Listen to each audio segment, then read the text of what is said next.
The birds soon became so famous that whenever it was known that the Popper performing penguins were to appear at any theater, the crowds would stand in line for half a mile down the street, waiting their turn to buy tickets. The other actors on the program were not always so pleased, however. Once in Minneapolis, a celebrated lady opera singer got very much annoyed when she heard the Popper penguins were about to appear on the same program. In fact, she refused to go on stage unless the penguins were put away. So the stage hands helped Mr. and Mrs. Popper and the children get the birds off the stage and downstairs into a basement under the stage, while the manager guarded the stage entrance to make sure that the penguins did not get past.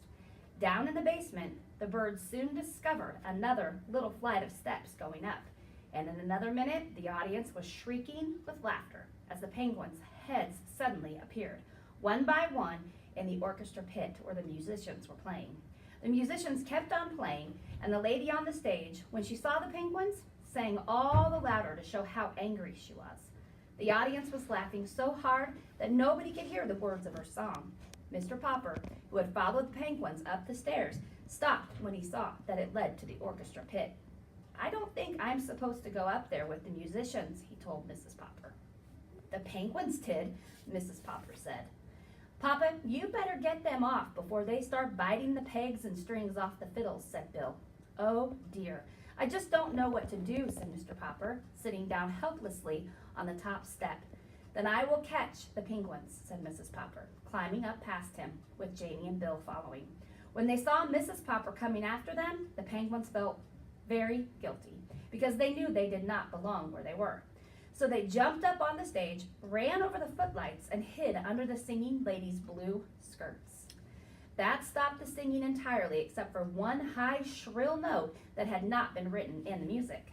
The birds loved the bright lights of the theater and the great, laughing audience and all the traveling. There was always something new to see. From Stillwater out to the Pacific coast they traveled. It was a long way now to the little house at 432nd Proudfoot Avenue, where the Poppers had had to worry about whether their money would hold out until spring. And every week, they got a check for $5,000.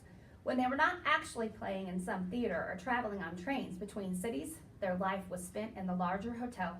Now and then, a startled hotel keeper would object to having the birds register there. "Why, we don't even allow lapdogs in this hotel," he would say.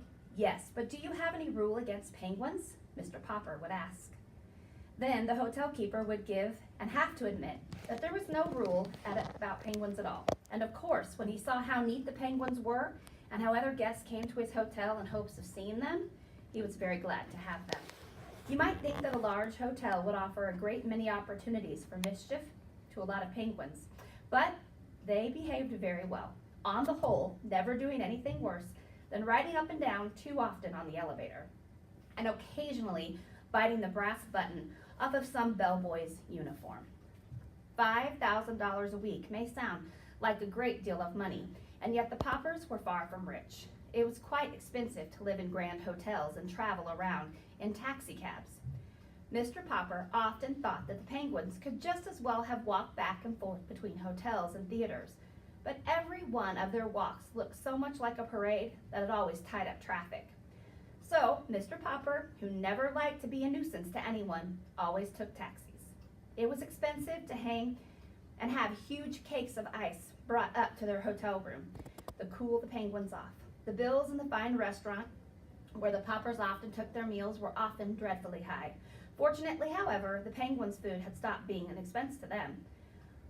On the road, they had to give up having cars of live fish shipped to them because it was so hard to get the deliveries on time. So they went back to feeding the birds on canned shrimps. This cost them absolutely nothing, for Mr. Popper had written a testimonial saying, "Poppers performing penguins thrive on Owen's Oceanic Shrimp."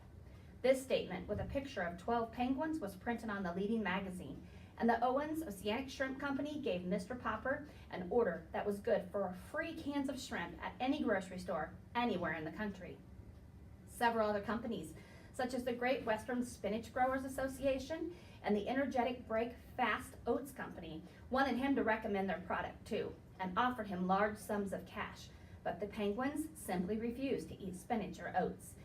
And Mr. Popper was much too honest to say they would, even though he knew the money would come in handy.